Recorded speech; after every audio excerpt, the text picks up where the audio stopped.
এমন দৃশ্য সন্ধ্যার। তবে রোববার একটা টিকিটের জন্য সমর্থকদের ক্ষোভ ছিল দিনব্যাপী। শুরু থেকে গোছানোর গল্প, বাস্তবতা সর্বত্রই অগোছালো, সমন্বয়হীনতা।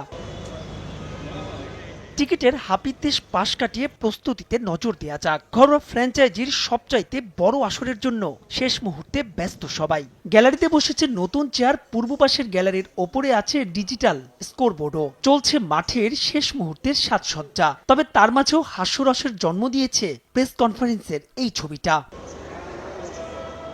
আগের আসরগুলোর চাইতে কতটুকু উন্নতি কিংবা ব্যতিক্রম চোখে পড়েছে ক্রিকেটারদের? প্রশ্ন ছিল তাদের কাছেই, উত্তরটাও অনুমেয়। সত্যি কথা বলতে অন্যরকম কিছু দেখি নাই অ্যাপার্ট ফ্রম দ্য কনসার্টস। আর আমার কাছে মনে হয় অন্যরকম বিপিএল যদি আমাদের করতে হয়, we need to invest on cricket. That is the most important thing. We need to invest on the tournament, not on concerts or anything else. So ক্রিকেটে যদি ইনভেস্ট করি আর টুর্নামেন্টে যদি ইনভেস্ট করি, তখন আমরা বলতে পারবো যে এটা নতুন করে বিপিএল। টু বি অনেস্ট, সবকিছুই শোনা, সবকিছুই শুনছি যে পরিবর্তন হবে, এটা হবে, ওটা হবে। দেখতে চাই যে অবশ্যই পরিবর্তন কিছু দেখতে চাই, বাট এটা আপনার যতক্ষণ আমরা চোখে না দেখছি বা ফিল না করছি ততক্ষণ আসলে বলা মুশকিল যে এটা আসলে ডিফারেন্ট কিছু হতে যাচ্ছে কিনা। মিডিয়া গেটের সামনেই চোখে পড়ল তরুণ, তবে সেটা কনসার্টের, যা শেষ হলেও সরিয়ে নেওয়া হয়নি। অবশ্য ক্রিকেটারদের দৃষ্টি মাঠের খেলায়, করলেন সমালোচনাও। যারা অর্গানাইজার, তাদের হাতের উপর কি থাকে?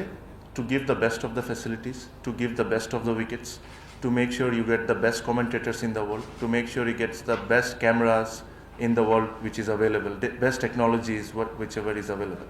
এটা হলো যারা দায়িত্বে বসে আছেন তাদের কাজ। বাট ওনারা কোনোদিন এটা ডিসাইড করতে পারবেন না আসলে খেলা 200 রানের হবে না 60 রান হবে। ওটা রেসপন্সিবিলিটিটা টিম অ্যান্ড প্লেয়ারদের নিতে হবে। এর আগের আসরগুলোতে ট্রফি নিয়ে ফটো সেশন দিয়েছিল বাড়তি উন্মাদনা, এবার হয়নি তাও। সবকিছু মিলিয়ে এখন পর্যন্ত তাই এই বিপিএল যেন কাজীর গরু, কেবল কেতাবেই আছে, গোয়ালে নাই। রংতুলির আচরে জুলাই আগস্টে হতাহতদের সম্মান জানানোর চেষ্টা, পরিবর্তিত পরিস্থিতিতে নতুন বাংলাদেশে বিপিএল এর নতুন চ্যালেঞ্জ। তবে সেই টুর্নামেন্ট মাঠে গড়ানোর আগেই ফারুক আহমেদের বোর্ড নানা আলোচনা সমালোচনায় বিদ্ধ। সেসব পাশ কাটিয়ে শেষ পর্যন্ত কতটুকু সফল হয় এবারের বিপিএল, তাই যেন দেখার অপেক্ষা। মাহবুব রিমন, সময় সংবাদ, শেরেই বাংলা জাতীয় ক্রিকেট স্টেডিয়াম, ঢাকা।